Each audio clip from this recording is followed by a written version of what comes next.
지금 기대를 하는 거는 캐나다 잠수함 수출 12척 사업, 스승과 제자의 대결이다 이렇게 표현을 하는데 그 정도로 우수하다고 이제 얘기를 하는 건데 이건 3,000톤이니까 스승을 제꼈다는 그런 측면에서 홍보 효과가 대단하겠죠. 하나 오션 중심으로 향후에 노리고 있는 국가 지역이 남미 국가들이거든요. 다 도입을 했기 때문에 절반 정도는 판매를 할 수 있는 계기가 되지 않을까. 1,800톤에서 2,000톤대의 수출 시장이 열린다. 설계는 기공식적으로 어느 정도 돼 있다는 얘기가 들려요. 국방에서는 이렇게 흐름을 보면은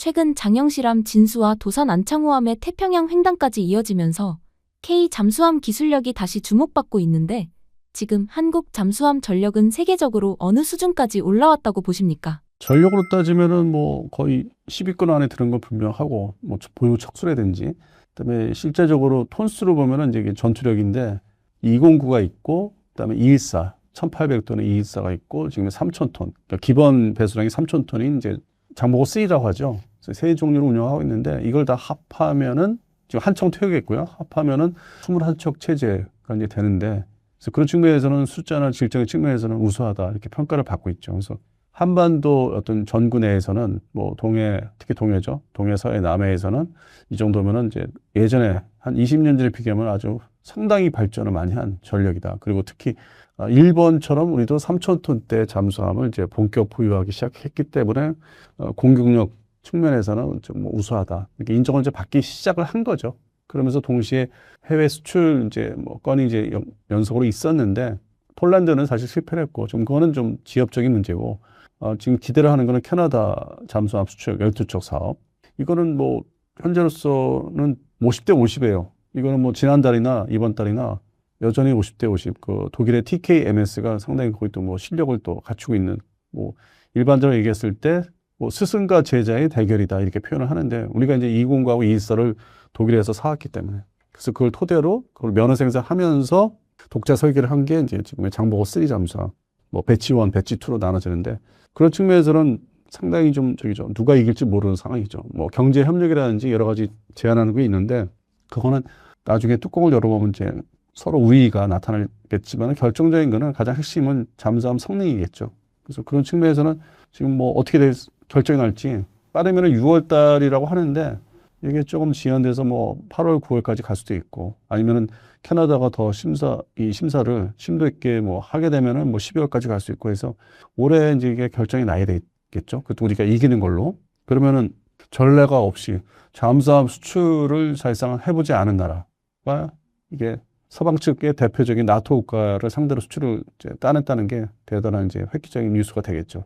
여기서 잠수함 수출을 안 해봤다는 거는 인도네시아 수출한 거는 그건 좀 그렇게 인정하고 싶지가 않아요. 그거는 뭐 억지로 한 거기 때문에 그리고 사실상 209급 독일에서 수입했던 209급을 그대로 똑같이 모방 생산해서 수출한 거고 그쪽 나라에서 인도네시아에서 별로 평가가 그렇게 좋은 것 같지도 않고 해서 그것은 일부러 굳이 얘기할 필요는 없고 캐나다 잠수함 수출 사업이 성공하면 여기서부터 이제 크게 뭐 얘기를 한다든지 선전을 한다든지 그다음에 반대로 호평을 받는다든지 그래서 최초의 출발점은 지금의 장보고 3 캐나다 잠수함 수출 사업이라고 보고 있습니다.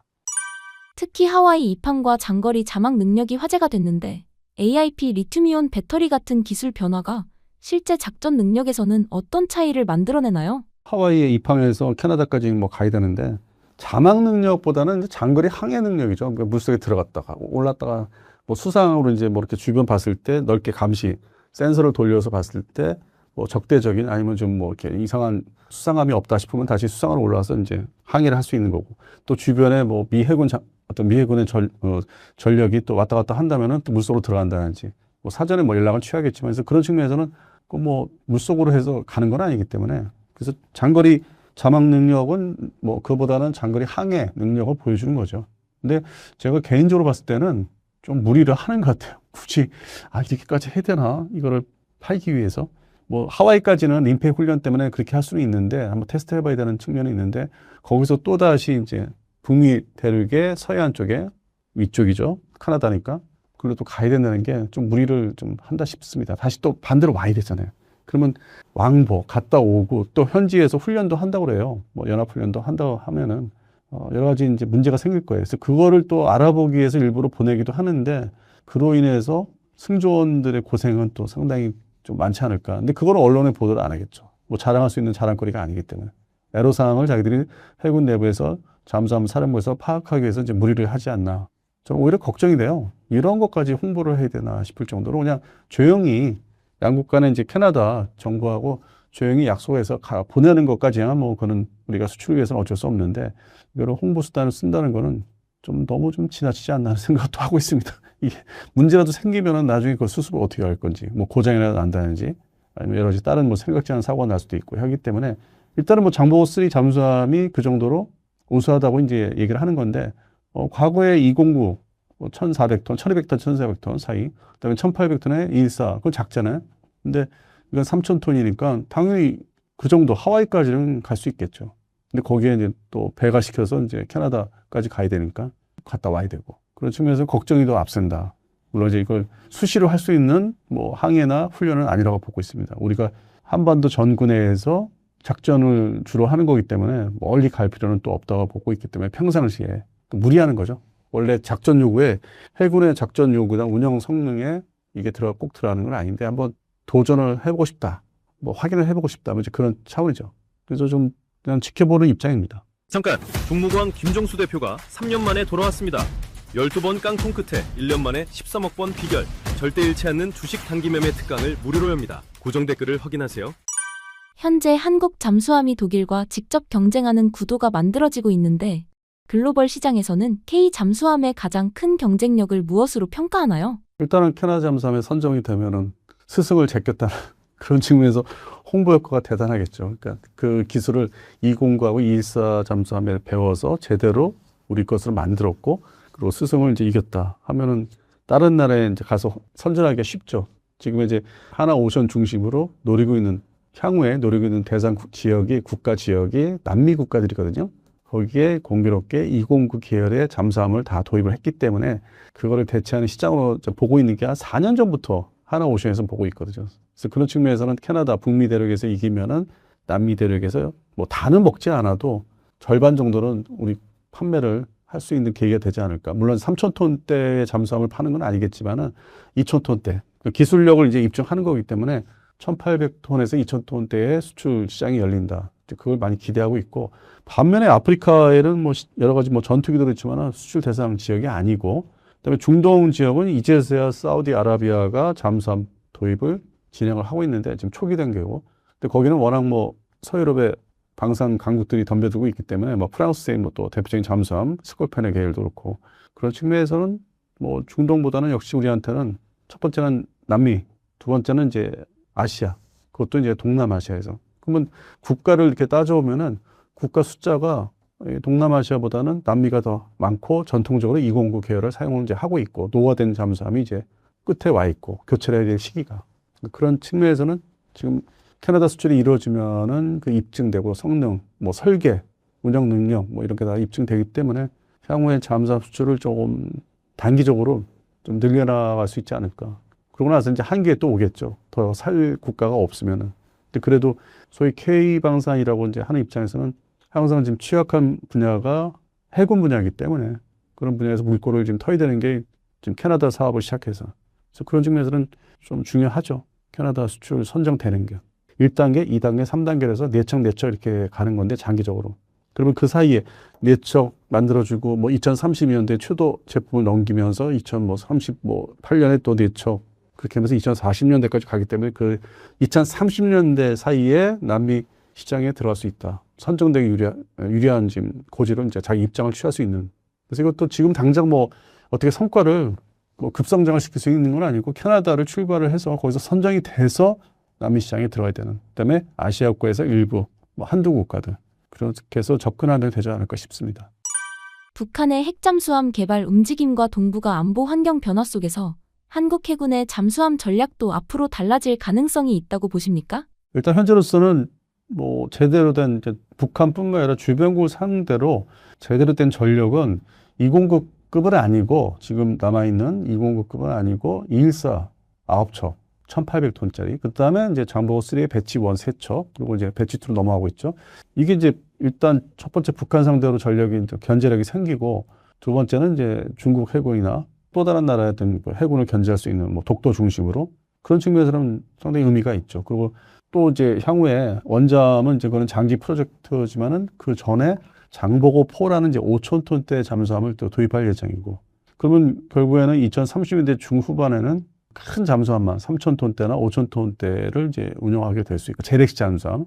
그게 이제 지나면 2040년대 넘어가면서 원잠이 들어오는 거고, 그러면은 기존의 209 1,200톤짜리는 이제 다 그 사이, 그 전에 도태시키기 위해서 없어지고, 214도 아마 절반을 줄 수 있고, 1,800톤짜리. 그러면 상당히 잠수함 강국으로서 부상이 되는 거죠. 전력. 그다음에 수출에 있어서도 앞서 말씀드린 대로 남미 국가라든지 아시아 국가에 판매를 하면은 모든 면에서 이제 강국이 되는 거고, 북한 잠수함을 제대로 견제할 수 있는 이제 시기는 이제 차근차근 좀 쌓이고 있는 거죠. 그래서 현재 장보고 3의 배치 1과 이제 배치 2를 이제 연속으로 이제 인도를 받고 있는데, 그게 중요한 게, 일단 북한을 상대로 중요한 게 탄도탄을 쏠 수 있다는 거. 사거리 500km짜리. 지금 이번에 이제 러우 전쟁이라든지 이란전을 보면은 탄도탄이 상당히 또 중요한 걸 부각이 되지 않습니까? 그러면 장보고 3 잠수함이 지금 현재 4척. 이게 어떤 측면에서 뭐 중요하냐고 또 얘기할 수 있죠. 운영하는 데 있어서 탄도탄만 가지고 단순히 탄도탄만 가지고 되는 게 아니기 때문에 운영 방법. 그래서 지도를 펼쳐놓고 보면은, 한반도 지도를 펼쳐놓고 보면은 소위 얘기하는 서해안 수심은 낮기 때문에 그쪽에서 이 서해안에서 올라가는 건 상당히 뭐 수상항해는 되겠지만은 수중하면은 문제가 좀 생기니까 동해안에서 원산 그 측면에서 공해상에서 미사일을 쏘면은 평양에 바로 도달이 돼요.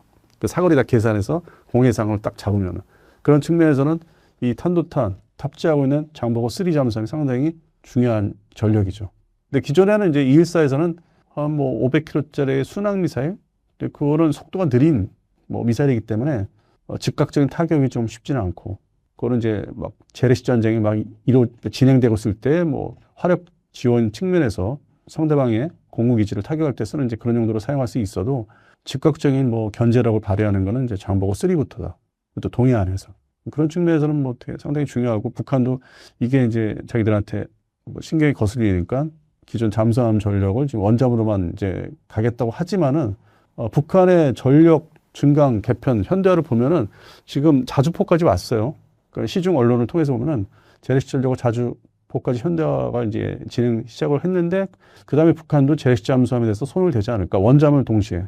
그러니까 대한민국의 잠수함을 또 견제하기 위해서. 그래서 지금은 아무런 얘기도 없지만은 원잠 한쪽만 올인하는 것 같지는 않고, 이제 재래식 잠수함도 현대화를 시켜야 되는 과제가 북한도 주어지고 있죠. 우리가 이렇게 재래식 잠수함을 현대화를 시켰기 때문에 그런 측면에서는 견제력이 상당히 뭐 지금 나름대로 이루어지고 있고, 원잠 부분에 대해서는 근본적으로 이제 아직은 우리가 도입을 안 했기 때문에 미 해군 7함대 원잠으로서 일단 견제를 하고 있는 거고, 균형을 잡고 있는 거고, 2040년대 넘어가면은 이제 한국형 원잠이 등장해서 또 거기에 맞게 견제를 할 수 있고, 그래서 결국에는 뭐 모든 게 항상 그렇지만 시간과 돈 문제입니다.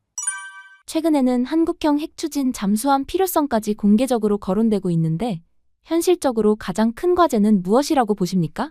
일단 설계는 비공식적으로 어느 정도 돼 있다는 얘기가 들려요. 국방 예산에 어떤 증가액을 이렇게 보면은 항상 뭐 과거의 국공산권, 뭐 소련 시절도 그렇고 뭐 중공 시절도 그렇고, 이걸 보면은 이 우리나라 이제 국방 예산의 이렇게 흐름을 보면은 뭐 다른 거를 줄인다고 하고 뭐 이런 다 이렇게 비교를 해보면은 어느 정도 진전이 있지 않았나, 플랫폼 자체에 대해서는. 그럼 핵심은 추진 체계, 그 원자력 기관하고 거기 들어가는 연료 문제이기 때문에 이거는 우리가 뭐 순수하게 만들 수가 없고 도입을 해야 되죠. 미국에서 이제 그걸 허락을 이제 한 건데, 그런 측면에서 시간이 좀 꽤 걸릴 것 같아요. 이게 걸리고, 그걸 단축하려면은 또 프랑스 얘기도 하지만은, 뭐 그 프랑스 얘기는 뭐 과거에 한 7, 8년 전에도 프랑스의 원잠을 직도입하자는 얘기도 있었고, 그래서 모든 게 이제 자꾸 혼재돼 가지고 진행되고 있는데, 아무래도 2040년대 가야만 그 원잠, 한국형 원잠이 등장하는 건 2040년대로 좀 보고 있습니다.